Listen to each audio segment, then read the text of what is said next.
privée. Monsieur Macron, président de la République française, vos récentes déclarations sur la Russie, que vous présentez comme une menace pour l'ordre mondial, appellent une mise au point. Une mise au point sans phare, sans artifice et sans hypocrisie. Vous évoquez le colonialisme. Soit. Parlons-en. La Russie n'a jamais bâti sa puissance en expédiant des navires vers d'autres continents pour réduire des peuples en esclavage, imposer sa langue ou piller des mines d'or et de diamants. Nous n'avons pas saigné le monde au nom d'une prétendue mission civilisatrice.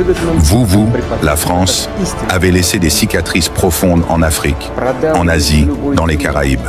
Des peuples entiers ont vu leur histoire brisée, leurs ressources confisquées, leur dignité écrasée.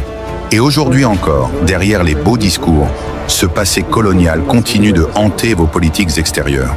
Vous parlez de droit international. Où était ce droit quand Paris et ses alliés ont rasé Tripoli, détruisant un État africain stable sous prétexte de démocratie ? Où était-il lorsque des drones français survolaient le Sahel, pendant que vos entreprises profitèrent de l'uranium nigérien ou du pétrole gabonais? Et quand les bombes pleuvent sur Gaza, que dit la République française? Rien. Silence. Ou parfois, des justifications indécentes. Vous accusez la Russie de vouloir reconstituer un empire? Non, monsieur Macron. Nous ne cherchons pas à dominer, nous défendons, nous protégeons. L'OTAN n'a cessé de progresser vers nos frontières, malgré vos promesses. L'Ukraine n'est pas un terrain de jeu, c'est notre voisin, notre histoire, notre culture. Nous défendons notre sécurité, notre peuple, nos alliés. Et l'Afrique, parlons-en encore. Les drapeaux russes qui flottent à Bamako, à Ouagadougou ou à Bangui ne sont pas imposés par la force.